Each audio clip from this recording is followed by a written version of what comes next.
வணக்கம் மக்களே, welcome to மித்ராவின் பார்வை. நான் உங்கள் மித்ரா ஃப்ரம் ஸ்வீடன். இன்றைக்கி நான் உங்கள் கூட ஷேர் பண்ண போகிற டாபிக் என்னென்னா nature healing education. Nature healing education புதுசாக இருக்குல்ல? இது ஒன்றும் புதுசு இல்லைங்க நம்மளுக்கு. இது ரொம்ப பழைமையான விஷயம்தான். நேச்சர் பற்றி பேசுகிறதுனால தான் நான் இன்றைக்கி வெளியில் வந்து vlog பண்ணுறோம். நான் இப்போ வந்திருக்க இடம் வந்து லுண்டில் இருக்கிற பொட்டானிக்கல் கார்டன். இந்த கார்டன் பக்கத்தில் ஒரு யூனிவர்சிட்டி இருக்குது, நிறைய ஸ்கூல்ஸ் இருக்குது. ஸோ யூனிவர்சிட்டியும் ஸ்கூலும் சம்மந்தப்பட்ட ஏரியானால நான் இங்கே வந்து ஒரு vlog பண்ணலான்னு நினச்சேன். நேச்சர் ஹீலிங் எஜுகேஷனாக என்னங்க? நம்ம நேச்சரோட ஒன்றி வாழ்ந்து படிக்கிறது தாங்க நேச்சர் ஹீலிங் எஜுகேஷன். அந்த காலத்தில் பார்த்திங்கன்னா குருகுலம்லாம் இருந்தது இல்லையா, அதுதாங்க நேச்சர் எஜுகேஷன்.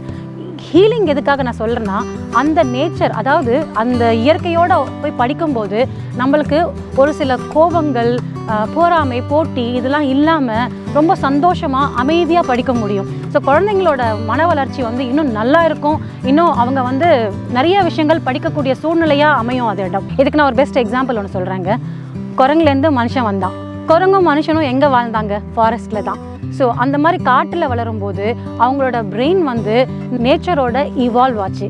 இதனால் குழந்தைங்க நேச்சரோட ஒன்றி படிக்கும்போது அவங்களோட மூலமொட்டம் வளர்ச்சி அடைகிறது மட்டும் இல்லாமல் அவங்க ஒரு வகையான காம் அண்ட் கம்போஸ்டாக, ஒரு போட்டி போறாமல் இல்லாமல் நல்லபடியாக தான் கூட இருக்கிற பசங்களோட பழகிறதுக்கான வாய்ப்புகள் நிறைய இருக்குது. இதனால் குழந்தைங்களுக்கு அட்வான்டேஜ் அதிகம் தாங்க. ஏன்னா அவங்க கற்றுக்கிறது என்னென்னா செல்ஃப் ரெஸ்பெக்ட், மற்றவங்களுக்கு வந்து மரியாதை கொடுக்கறது, ப்ளஸ் ஒரு ஹம்பிளாக எப்படி நடந்துக்கணும் அப்படிங்கிறதெல்லாம் வந்து நிறைய அவங்க கெயின் பண்ணுறாங்க.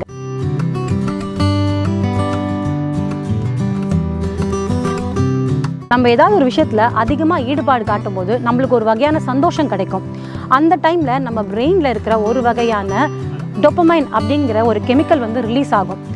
அந்த சந்தோஷம் வந்து கேட்ஜெட்ஸ்லேயும் கிடைக்கும், வெளியில் இந்த மாதிரி நேச்சராக வந்து பழகும் போதும் கிடைக்கும். இதில் எது பெஸ்ட்டுன்னு உங்கள் குழந்தைங்களுக்கு நீங்கள் தாங்க டிசைட் பண்ணணும். Nature is the great teacher of ஹியூமிலிட்டின்னு சொல்லுவாங்கங்க. ஆமாங்க, நம்ம பசங்க நேச்சரோடு சேர்ந்து படிக்கும்போது அவங்க கற்றுக்கிறது நிறைய விஷயம். எப்படி ஹம்பிளாக இருக்கணும், செல்ஃப் டிசிப்ளின், செல்ஃப் ரெஸ்பெக்ட்னா என்ன, நேச்சரை எப்படி பாதுகாக்கிறது, இவ்வளோ விஷயங்கள் அவங்க கற்றுக்குறாங்கங்க.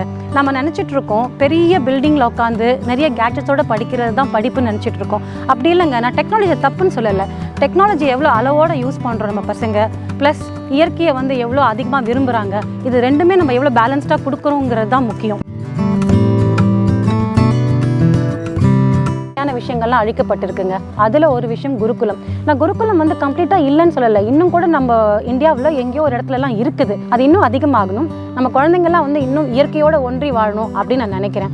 இந்த ஊரில் பார்த்தீங்கன்னா வாரத்துக்கு ஒரு தடவை இயற்கையோடு படிக்கணும்னு சொல்லிட்டு பசங்களை வெளியில் கூட்டிகிட்டு போவாங்க. அந்த டைமில் பசங்க ரொம்ப ஹாப்பியாக இருக்காங்கன்னு எல்லாம் நோட்டீஸ் பண்ணியிருக்காங்க. அது மட்டும் இல்லைங்க, நம்ம குருகுலம் சிஸ்டத்தை ஒரு கண்ட்ரி ஃபாலோ பண்ணுது.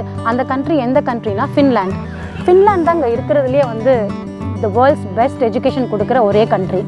ஸோ நம்ம கண்ட்ரியும் அந்த மாதிரி வரணும். திரும்பியும் பழையபடி குருகுலம் சிஸ்டத்தை கொண்டு வந்து நம்ம பசங்களோட லைஃப் ஸ்டைலையே மாற்றணும்னு நான் ஆசைப்படுறேங்க.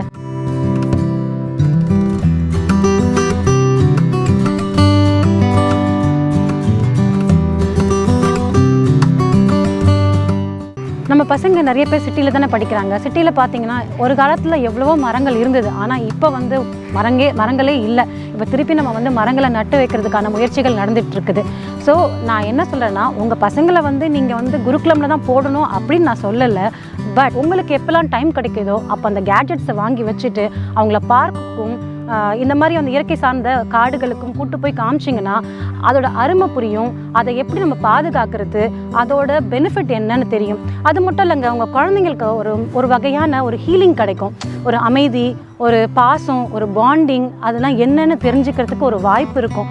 ஸோ அவங்க இயற்கையோடு வளரும்போது அவங்க நிறைய நல்ல விஷயங்கள் தாங்க கற்றுக்குறாங்க.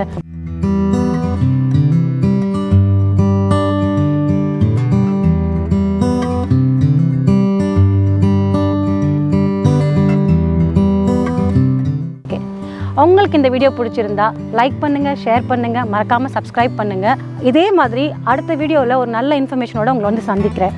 அதுவரை உங்களிடமிருந்து விடைபெறுவது உங்கள் மித்ரா ஃப்ரம் ஸ்வீடன். நன்றி, வணக்கம்.